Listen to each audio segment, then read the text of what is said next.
السلام عليكم ورحمة الله تعالى وبركاته. مرحبا بالجميع وتحية إليكم من جديد.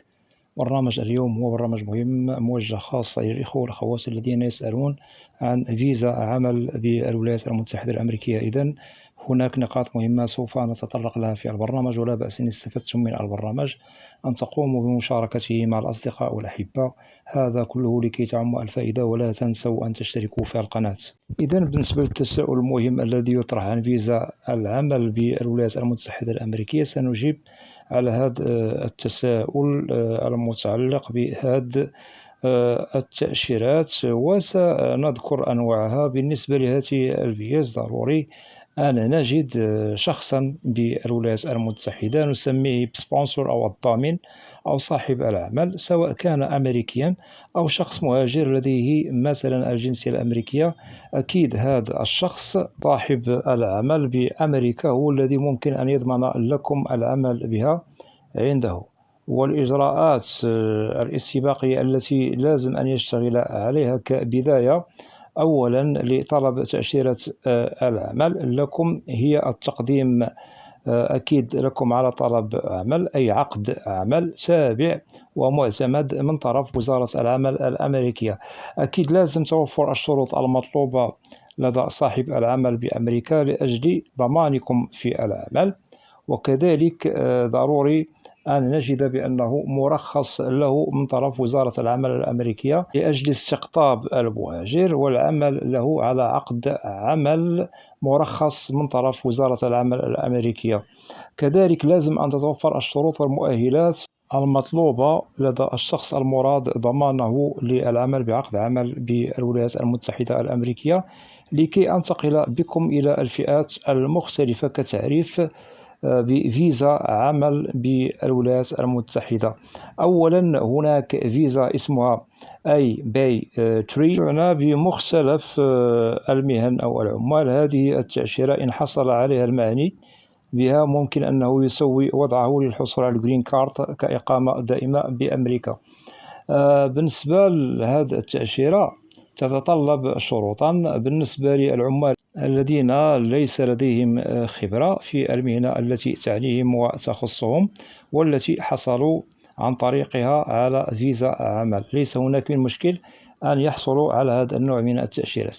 بالنسبة للفئة الأخرى من العمال نسميهم بالعمال ذو الخبرة، نحسبها على الأقل بسنتان كخبرة وما فوق. هؤلاء تعنيهم هذه التأشيرة كذلك ممكن لهم الحصول عليها. كذلك هناك فئة أخرى ممكن أنهم يتحصلوا على هذه التأشيرة وهم محسوبون على المحترفون أصحاب المهارات والخبرة الطويلة. هؤلاء تعنيهم هذه التأشيرة، ونؤكد بأن هؤلاء نجد معهم شهادات عليا جامعية. أنتقل بكم إلى النوع الثاني من تأشيرة فيزا عمل وهو H1 باي. وبالنسبة لهذا النوع من التأشيرات يعنى بها أصحاب الكفاءات العليا المتخصصة في مجالات مختلفة. ضروري ومؤكد توفر شهادة بكالوريوس أي ثانوية عامة لدى الشخص المعني بهذه التأشيرة. تعنى بالتخصصات التي سأسردها عليكم كالأطباء والمهندسون والمحاسبون والذين لديهم تخصص في الإعلاميات، وكذلك برمجيات الكمبيوتر واللائحة الطويلة. بالنسبة لهذه التأشيرة أكيد ممكن تسوية الوضع بها من مقيم مؤقت كعامل إلى مقيم دائم جرين كارد بالولايات المتحدة الأمريكية. أنتقل بكم إلى التأشيرة الأخرى التي اسمها H2 باي. هذه التأشيرة نحسبها مؤقتة موسمية وتشمل أعمال مختلفة كالعمل بالمطاعم الفنادق وفي المجال السياحي إلى غير ذلك من الأعمال المختلفة، وتعتبر تأشيرة مؤقتة لا تحسب على فيزا هجرة. ممكن لهذه التأشيرة أن نحسب مدة الإقامة بها في أمريكا بسنة، وهي لا تخول للحاصلين عليها تسوية الوضع من إقامة مؤقتة إلى إقامة دائمة جرين كارد. أنتقل إلى فيزا L1، هي متعلقة لنقل العمال بالشركة في بلدانهم الأم، وهذه الشركة تابعة إلى فرع آخر داخل الولايات المتحدة الأمريكية أي داخل أمريكا. وغالبا هذه التأشيرة تمنح على حسب الطلب والمدة التي سيقضيها العامل أو العمال في أمريكا، وهذا عائد للظروف التي تخص الأعمال التي يشتغل عليها سواء خارج أمريكا أو داخل أمريكا. هناك فيزا وان تمنح لمن هم لديهم تخصصات متعلقة مثلا بالإعلام أو التعليم إلى غير ذلك واللائحة الطويلة. ونؤكد بأن فيزا عمل بالولايات المتحدة تتطلب البحث عبر مواقع العمل بأمريكا، وأكيد يجب البحث بالتدقيق، وضروري من إيجاد الضامن أي سبونسر صاحب العمل لكي يقوم بالتقديم لكم من داخل أمريكا أي على عقد عمل لدى مصلحة الهجرة. وهناك إجراءات تتبع يقوم بها المشغل أو صاحب العمل، تتطلب أوراق ووثائق مهمة خاصة بالمعنيين بطلباتهم، وكذلك يطلب من المعني أو صاحب العمل كذلك أوراق أو مستندات تدل على أنه مرخص له من طرف وزارة العمل بأمريكا أجل استقطاب العامل من خارج الولايات المتحدة. ونؤكد على نقطة مهمة: عندما نجد بأن كل شيء تمام والأمور مرت بسلام بأمريكا والإجراءات مرت لدى مصالح الهجرة بخير، أكيد المعني بطلبه تنتظره مقابلة بالسفارة والقنصلية، أي سوف يتوصل برسالة الموعد بتاريخه في بلده الأم لكي يحصل على الفيزا، والتي تختلف أنواعها وقد ذكرتها لكم بالترتيب. إذن كل تأشيرة من هذه الأنواع المذكورة تأخذ إجراءاتها مدة منتظرة إلى أن نصل إلى نقطة الفصل والحسم للحصول على موعد للمقابلة.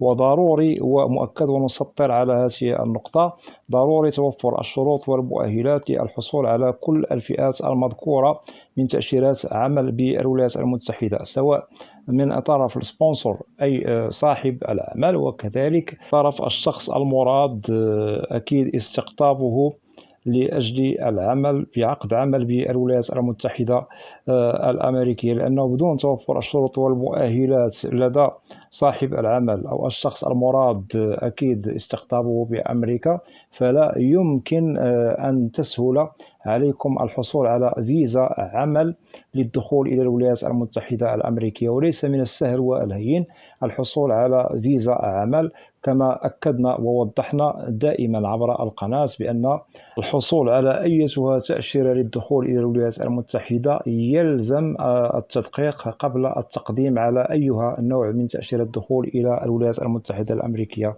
وإن شاء الله نؤكد لكم بأنني سوف أضع لكم عناوين عن البحث عن صاحب عمل بأمريكا، وممكن لكم أكيد أن تجدوا صاحب عمل إن توفرت فيكم الشروط، وممكن لكم أكيد أن تحصلوا على هذه التأشيرة بسلام، وممكن تسوية الوضعية من مقيم مؤقت إلى مقيم دائم جرين كارد. وأكيد ليس أيها نوع من فيزا عمل يخول لكم الحصول على الإقامة الدائمة، بل فقط هناك بعض الأنواع التي ذكرناها لكم في البرنامج، متمنيا للجميع التوفيق. وفي حالة لديكم أسئلة تتعلق ببرنامج اليوم أو أيها برنامج في القناة ممكن وضع تعليق كأسئلة، وإن شاء الله ستجد الإجابة عبر البرنامج المعروف في القناة، برنامج أسئلة وأجوبة، لأنني لا أستثني منكم أحدا. وأتمنى من الإخوة والأخوات الذين لا زالوا لم يشتركوا في القناة قم بالاشتراك في القناة وتفعيل زر الجرس ليصل إليكم كل جديد. ولا تنسوا أن تدعمونا دائما باللايك لكي ينتشر الفيديو على نطاق واسع ولكي تعم الفائدة. وأود أن أشكر جزيل الشكر كل الإخوة والأخوات الذين يقومون بوضع تعاليق محترمة. مرحبا بكم جميعا بأسمائكم. بالنسبة للقناة محتواها كامل وشامل عن الهجرة والمهاجر إلى الولايات المتحدة الأمريكية بشكل عام وكتعريف. وبالنسبة للإخوة الذين هم جدد أنصحكم بمتابعة حلقات عبر القناة والتي تتعلق بكل تساؤلاتكم المتعلقة بالهجرة والمهاجر بالولايات المتحدة الأمريكية. وأتمنى دائما أن أكون عند حسن ظنكم في التساؤلات المطروحة من طرفكم، وضعوا في الحسبان بأنني أجيب الكل بدون استثناء، والقناة هي في خدمتكم جميعا. وإلى لقاء قريب بإذن الله، والسلام عليكم ورحمة الله تعالى وبركاته.